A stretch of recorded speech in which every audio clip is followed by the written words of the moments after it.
नमस्कार दोस्तों, आज हम आपके लिए एक ऐसे मेहमान को लेकर आए हैं जो पेशे से पहले पत्रकार थे, उसके बाद ग्राम प्रधान। यही पत्रकार से लेकर ग्राम प्रधान तक के सफर को लेकर इनसे बातचीत करेंगे और कैसे इन्होंने अपने गांव के स्कूल और अपने गांव का पूरा नजरिया और पूरी दशा बदल दी है। इन विषयों पर हम बात करेंगे इनसे। इनका नाम है अमित। मुझे नहीं पता इनका सरनेम क्या है, लेकिन मुझे इतना ही पता है कि इनका नाम अमित है। अमित जी, मैं आपसे जानना चाहूंगा, सबसे पहले आप अपना एक छोटा सा परिचय दीजिए हमारे दर्शकों को, उसके बाद इस वार्तालाप को हम आगे बढ़ाते हैं। सबसे पहले तो बहुत बहुत धन्यवाद आपका। और मेरा परिचय, मैं एक नागरिक हूँ, एक आम नागरिक जिसने पेशे के तौर पर कुछ समय पहले पत्रकारिता को चुना था। और उसके बाद अभी मैं लगभग 6.5 साल पत्रकारिता करने के बाद मैंने अपने गांव से ग्राम प्रधानी का चुनाव लड़ा, जो अन्य राज्यों में अलग अलग नाम से जाना जाता है। बिहार में मुखिया है, राजस्थान मध्य प्रदेश में सरपंच बोलते हैं, या जी जी। ऐसे ही अलग अलग प्रदेशों में इनको अलग अलग बोला जाता है। और इससे पहले मेरी जो एजुकेशन है वो भारतीय जनसंचार संस्थान IIMC नई दिल्ली में हुई है, जी JNU कैंपस में। और उसके बाद मैंने अपनी कैरियर की शुरुआत DD न्यूज दिल्ली से, जी और फिर मैं आउटलुक और NDTV जैसे संस्थानों में रहा हूँ। जी। सबसे अंतिम मेरा एक तरह से जो मेरी नौकरी थी वो NDTV में थी। ओके हाँ, ये मेरा छोटा सा परिचय है। Okay okay. ठीक है सर। सर, जैसे कि आप पत्रकार रहने के बावजूद उसके बाद आपने इलेक्शन लड़ा, आपको ये विचार कहाँ से आया आपके मन में कि मैं पत्रकारिता छोड़ के इलेक्शन लड़ूं और उसके बाद अपने गांव में विकास कार्य को सही से आगे लेके जाऊं? देखिए, बहुत शुरुआत से ही मुझे ये कन्फर्म था कि मुझे सक्रिय राजनीति में जाना है।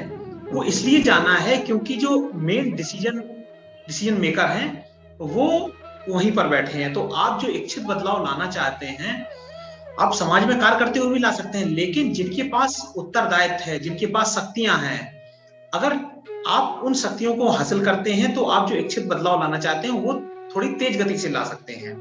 तो फिर लगभग मैं 10-11 साल दिल्ली रहा और 6.5 साल मैंने पत्रकारिता की। ठीक है। पत्रकारिता करते हुए मैंने ये महसूस किया कि मैं जिन लोगों से सवाल पूछ रहा हूँ, जिन लोगों को उत्तरदायी ठहराने की कोशिश कर रहा हूँ, वे मेरे सवालों पर बहुत ज्यादा गौर नहीं करते। यहाँ मेरे से मतलब सिर्फ मेरे सवालों से नहीं है, वो जी पूरी जी जी मीडिया से है। वो जी मीडिया पर जी। गौर नहीं करते हैं। मान लीजिए, मैं आपको एक एग्जाम्पल दूं। मीडिया उनसे 100 सवाल पूछती है, 98 सवालों को वो एक कान से सुन के दूसरे से निकाल देते हैं, गौर ही नहीं करते हैं। सिर्फ 2 सवालों पर गौर करते हैं जिसपे बमुश्किल एक का समाधान हो पाता है। अब आप ओके। देखिए कि ऐसे में हम सवाल पूछ पूछ कर आखिर कितने बदलाव ला सकते हैं, कितने लोगों को उत्तरदायी ठहरा सकते हैं। जी ऐसी दशा में मैंने तय किया कि अब 6.5 साल पत्रकारिता हो चुकी है, अब क्यों ना वापस अपने गांव में, अपने नगर में लौटा जाए और वहां से फिर सक्रिय राजनीति की शुरुआत की जाए। ओके। सर, अमित जी, जैसे आपने देखा, बताया कि आप सक्रिय राजनीति में आने का प्लान आपका पहले से ही था, तो आपको लगता है कि आपने देरी कर दी, या फिर अभी उत्तर प्रदेश में जब पंचायती चुनाव हुए थे तो उस दौरान बहुत सारे युवाओं ने पंचायती चुनाव में भाग लिया था, मतलब यानी उम्मीदवार के तौर पर चुनाव लड़ा था, या आप ये कह सकते हैं कि धीरे धीरे भारतीय राजनीति बदलने वाली है, या जो युवा पहले राजनीति में दिलचस्पी नहीं दिखाते थे अब वो भी दिखाने लग गए हैं? देखिए, मैं आपको इसमें 2-3 आपने सवाल पूछे तो मैं आपको एक एक कर दूं। मुझे नहीं लगता कि मुझे देर हुई है, क्योंकि मेरी जी उम्र अभी, मैं तीसरे चौथे दशक में हूं अपने उम्र के। जी। और सिर्फ राजनीति में आना, आजकल जो किशोर राजनीति में आने लगे हैं वो थोड़ा सा मैं उसे ठीक नहीं मानता हूं, क्योंकि उन्हें समाज का अभी अनुभव नहीं है। वो सीधा सीधा चुनावी राजनीति में कूद रहे हैं, दलगत राजनीति में कूद रहे हैं, जो कि ठीक नहीं है। ऐसे ओके में मुझे नहीं लगता कि मैं कहीं से देर आया हूं। मैंने पूरा अनुभव हासिल किया है पत्रकारिता का, और उससे भी ज्यादा महत्वपूर्ण है अध्ययन जो मैंने किया है। अब जी रही बात कि लोगों को राजनीति में आना चाहिए, निश्चित रूप से युवाओं को ज्यादा से ज्यादा राजनीति में आना चाहिए, लेकिन वे नहीं आते। इसका एक कारण यह है कि इतना ज्यादा करप्शन, इतनी ज्यादा एक तरह से नकारात्मकता इस फील्ड में आ चुकी है कि अच्छे लोग इतनी हिम्मत नहीं जुटा पाते हैं कि वो एक बड़ा रिस्क लें और अपने कैरियर को छोड़कर, दांव पर लगाकर एक बेहतर परिवर्तन की शुरुआत करने के लिए वो गांव या अपने नगर कस्बे में चले जाएं। उन्हें एक डर का भाव रहता है। लेकिन मैं ऐसे लोगों से यही कहूंगा कि अगर वे इस डर से आगे नहीं बढ़ेंगे तो राजनीति में एक वैक्यूम क्रिएट हो रहा है, और वैक्यूम क्रिएट जब होगा तो ये गंदे लोगों के द्वारा ही भरा जाएगा। वो आज, अगर आप अच्छे लोग हैं, आप अपने आप को अच्छा मानते हैं, अगर आप आज नहीं जाएंगे तो आपकी जगह कोई गंदा व्यक्ति जाएगा, परसों उसके ज्यादा ये गंदगी बढ़ती ही जाएगी, मैग्नीफाई होती जाएगी दिन प्रतिदिन, हर 5 साल पे। तो ये बहुत ज्यादा कीचड़ हो जाएगा, बहुत ज्यादा दलदल हो जाएगा। इसलिए समय है, कभी भी कोई देर नहीं होती है। आप जहां हैं, जैसी भी स्थिति में है, बस आ जाइए। ठीक है सर। सर, आपके स्कूल का जो आपने विकास किया है, जो भोजन बनता है स्कूल में, उसकी तस्वीरें सोशल मीडिया में बहुत ज्यादा वायरल हो रही है, इस पर आप क्या कहेंगे? और मैं कहना चाहूंगा आपसे कि विस्तार से आप बताइए कि आपने कैसे अपने स्कूल का जो माहौल है उसे परिवर्तन किया, किस तरीके से आपने उसमें काम किया।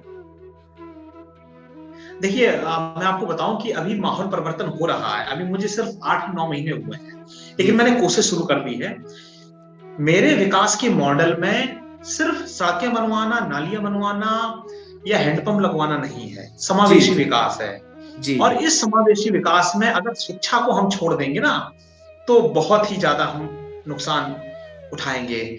ऐसे में जब मैंने अपना संकल्प पत्र जारी किया था, एक तरह से मैनिफेस्टो, तो उसमें मैंने ये वादा किया था कि शिक्षा के स्तर पर जबरदस्त मैं, मतलब कोशिश रहेगी कि पूरी तरह से मैं ध्यान दूं, चाहे लोगों को हायर एजुकेशन हो या उससे पहले।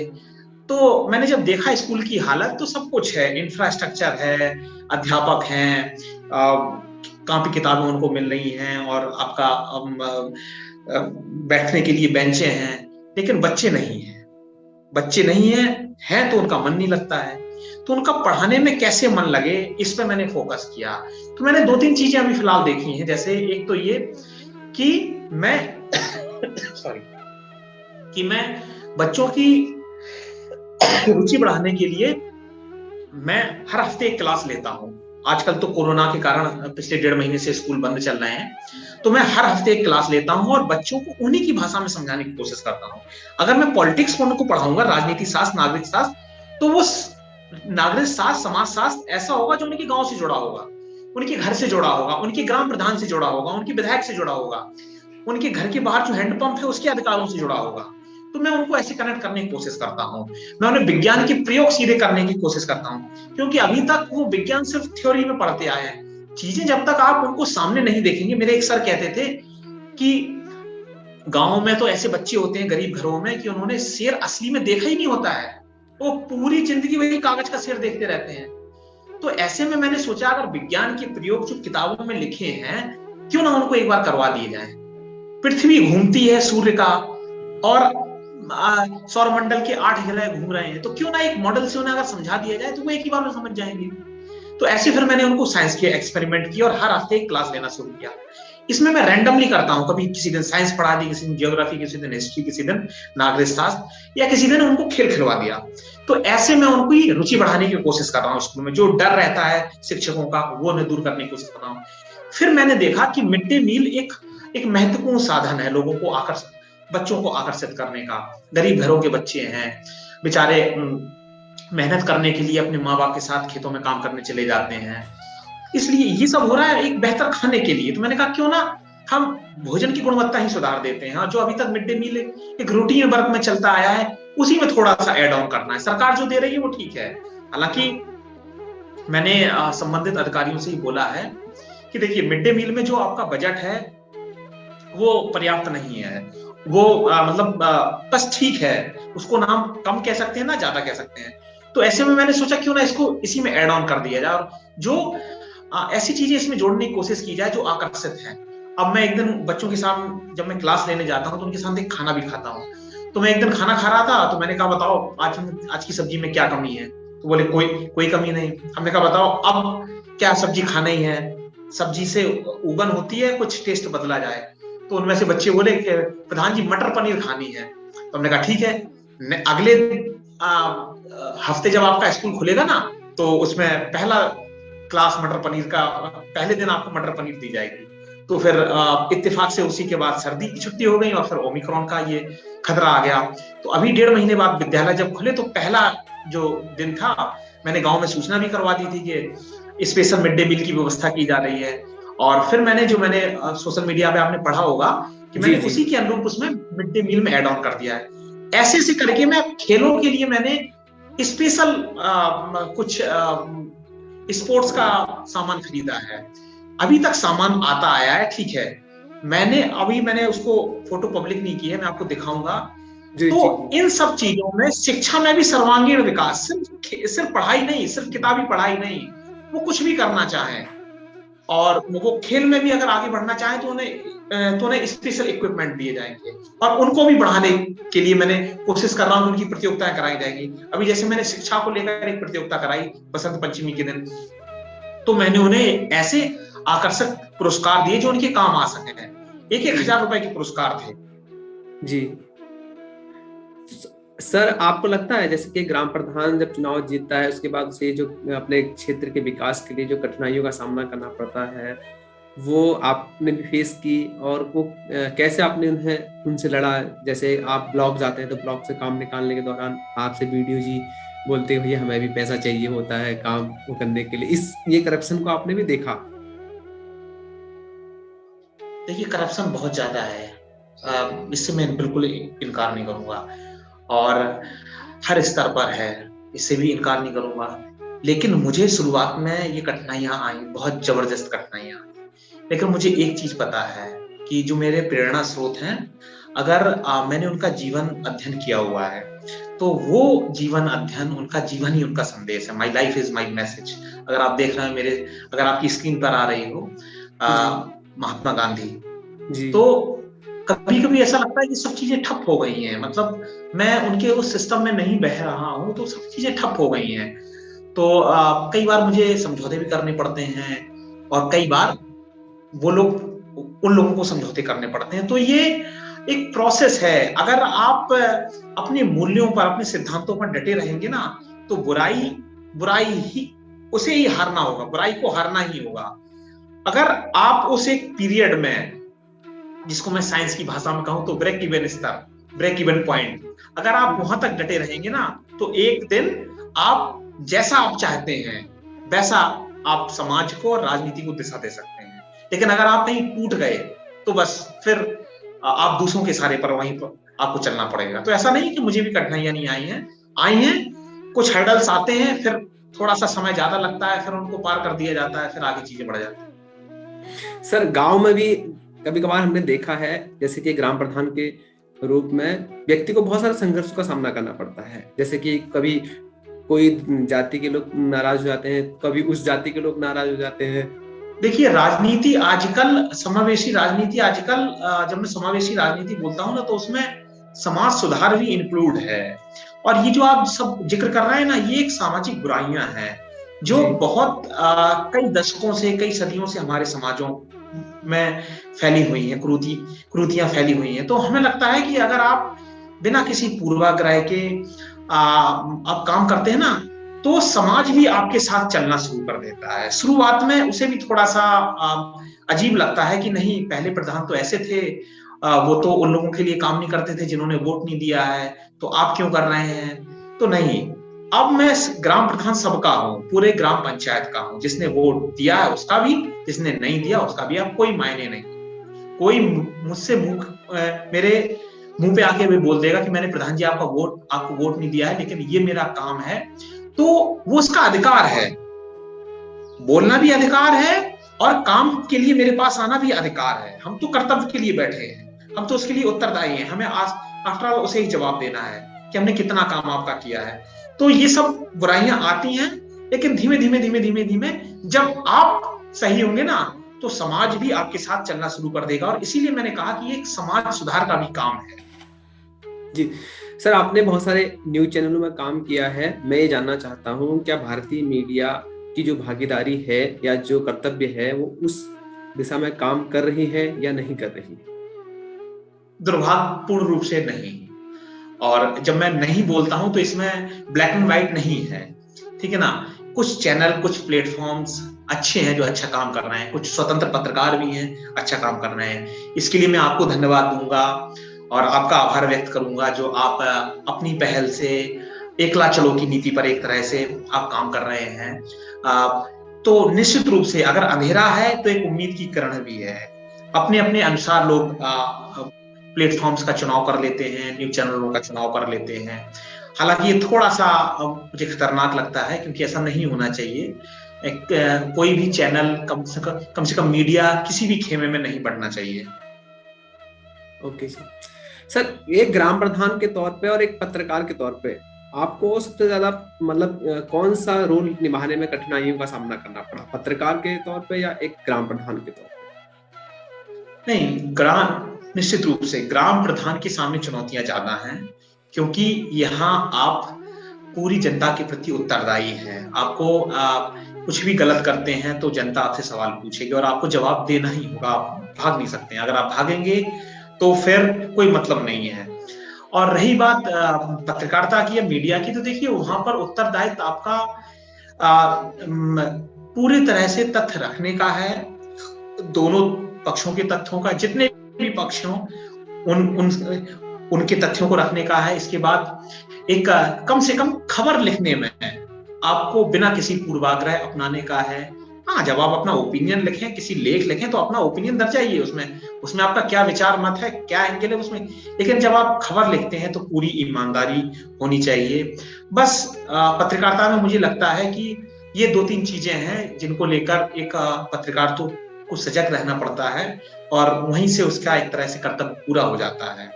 और सवाल पूछना उत्तरदायी लोगों से, ये तो एक अभिन्न है ही, वो कहने की जरूरत नहीं होनी चाहिए। लेकिन मुझे लगता है कि दोनों का अगर आप मूल्यांकन करेंगे तो दोनों महत्वपूर्ण हैं, लेकिन इसमें मैं एक जनप्रतिनिधि को ज्यादा महत्वपूर्ण मानता हूँ।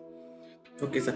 सर मैं आपसे एक सवाल ये करना चाहूंगा, और इस सवाल के जवाब में आपको ये भी समझाना है अन्य लोगों को कि ग्राम प्रधान की क्या शक्तियां होती हैं और क्या उसके कर्तव्य और दायित्व होते हैं।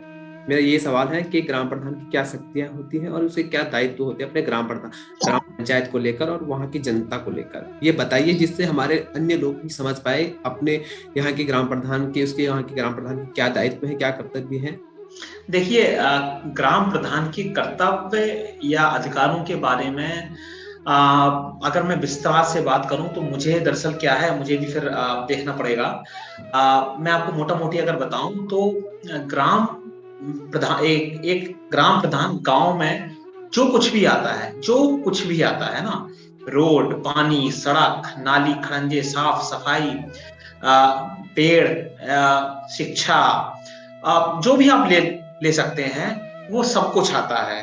और अगर आप उनको आप पिन पॉइंट करके देखेंगे ना, तो संविधान में 29 विषय हैं जो खेती में उन्नत तरीके से उसको एक तरह से उन्नत करना है, लोगों की आय बढ़ाना है, लोगों को स्वरोजगार देना है, खासकर महिलाओं का सशक्तिकरण है। तो ऐसे 29 विषय हैं, लेकिन 29 विषय को आप सीमित नहीं कर सकते। उसमें इतने सेक्शन होते हैं ना, इतने भाग होते हैं कि वो सब कुछ कवर हो जाता है। इसलिए मैंने शुरुआत में आपसे बोला, शुरू एकदम।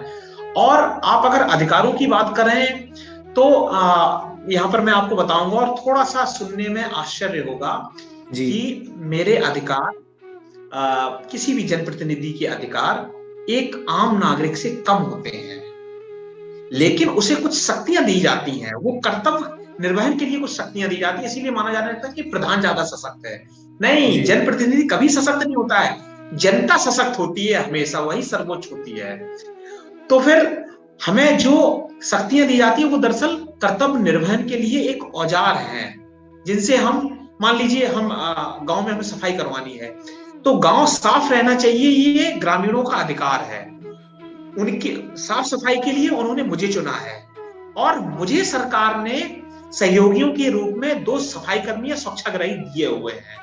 तो मुझे जो उनको एक तरह से आदेश देना है, निर्देशित करना, ये मेरा अधिकार नहीं है, ये सिर्फ कर्तव्य निर्वहन के लिए कुछ शक्तियां हैं जो कि इनडायरेक्टली लोगों से मुझे मिली हुई हैं। ओके सर, एक्चुअली बहुत सारे क्षेत्रों में क्या है, ग्राम प्रधान को मतलब एक राजा के रूप में देखा जाता है, या उसको मतलब एक ऐसे व्यक्ति के रूप में देखा जाता है, मतलब कि उस गांव में सबसे पावरफुल व्यक्ति या सबसे ताकतवर व्यक्ति वही है ग्राम प्रधान। इस पर आप क्या कहेंगे? ये इस तरह का विचार कब तक हमारे देश की जनता के मन में बैठा रहेगा? नहीं, ये बुराई है, ये विचार नहीं, ये बुराई है।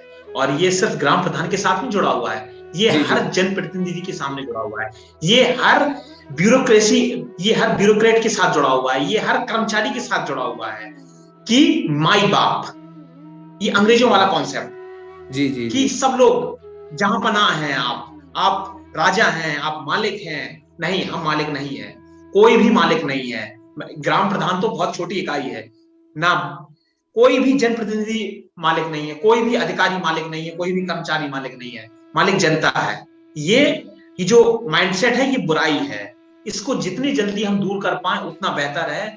और मैं हमेशा, चाहे अभी ग्राम प्रधान चुन लिया गया हो तब और उससे पहले भी, मैं हमेशा कहता रहता हूं कि नहीं, जनता मालिक है, कोई राजा महाराजा नहीं है, सबके दिन लद गए, कोई माई बाप नहीं है, सबके दिन लद गए, आप ही मालिक हैं। मेरा अंतिम 2 सवाल और हैं आपसे। एक तो सबसे पहले, भारतीय राजनीति को आप किस दृष्टि से देखते हैं, एक जनप्रतिनिधि के तौर पर, एक पत्रकार के तौर पर? इसके बाद मेरा एक और सवाल है, आप एक ग्राम प्रधान के तौर पर क्या संदेश देना चाहेंगे आम जनता को, और एक पत्रकार होने के नाते आप क्या कहना चाहेंगे पत्रकार बंधुओं को? देखिए, भारतीय राजनीति को लेकर मैं बहुत सकारात्मक सोच रखता हूँ। कई लोगों को वर्तमान स्थिति बहुत अच्छी लगती है, कई लोगों को बहुत बुरी लगती है। मैं दोनों ही पक्षों से ये कहना चाहूंगा कि जिन लोगों को बहुत अच्छी लगती है, उनसे मेरा निवेदन है कि वे जिसे भी मानते हैं, वे जिस विचारधारा में यकीन करते हैं, कम से कम अपने पसंदीदा नेताओं से सवाल पूछते रहें, अपने जनप्रतिनिधियों से सवाल पूछते रहें। जनप्रतिनिधि छोटे से छोटा हो सकता है, बड़े से बड़ा हो सकता है, आपके पार्षद से लेकर सांसद, मंत्री, कोई भी हो सकता है। और जो लोग विरोध करते हैं, मैं उनसे भी कहूंगा कि वे सिर्फ सवाल ना पूछें, बल्कि कुछ सुझाव भी दें। और ब्लैक एंड व्हाइट में चीजों को देखना, दोनों ही पक्षों को बंद करना होगा। चीजें ना तो पूरी तरह काली होती हैं, ना पूरी तरह सफेद होती हैं, कहीं ना कहीं बीच में वेरी करती हैं। प्रशंसा भी करें, सवाल भी पूछें। तो ये तो दोनों पक्षों के लिए है और मैं बड़ी सकारात्मक सोच रखता हूँ। दूसरा आपका इसमें हिस्सा था कि एक पत्रकार के रूप में आप क्या सुझाव देना चाहेंगे। पत्रकार के रूप में मैं एक, सबसे पहला मेरा सुझाव रहेगा अपने साथियों से कि ज्यादा से ज्यादा पढ़ें, जितना ज्यादा से ज्यादा हो सके पढ़ें।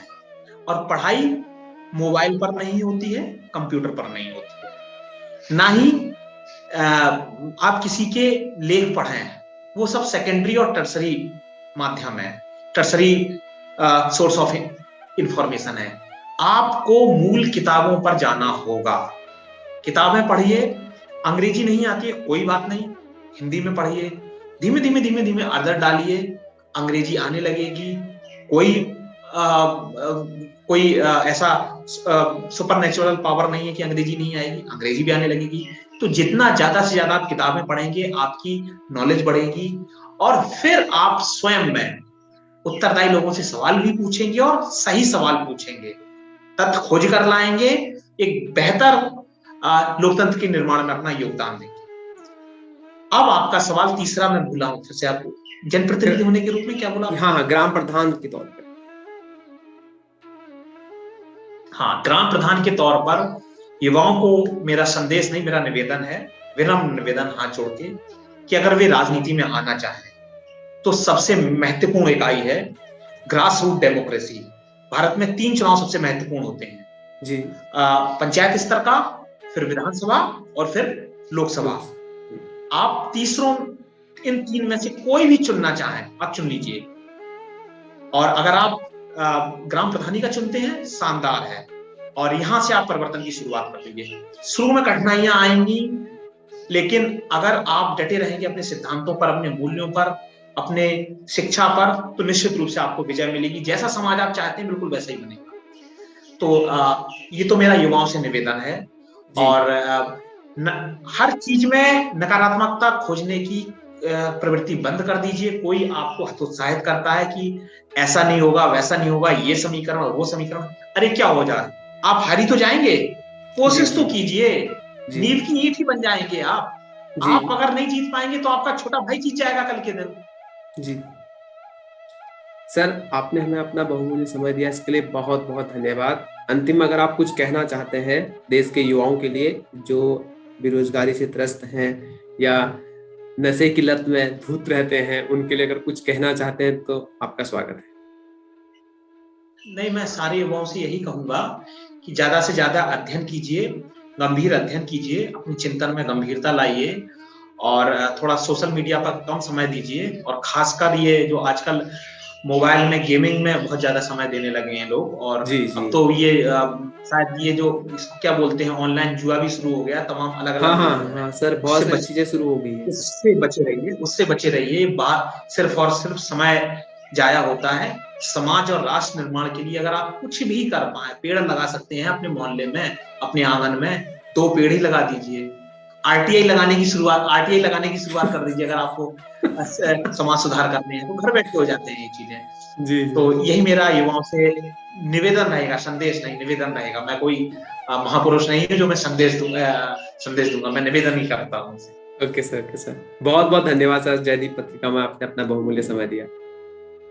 बहुत बहुत धन्यवाद आपका भी Deepak ji. Okay sir, thank you.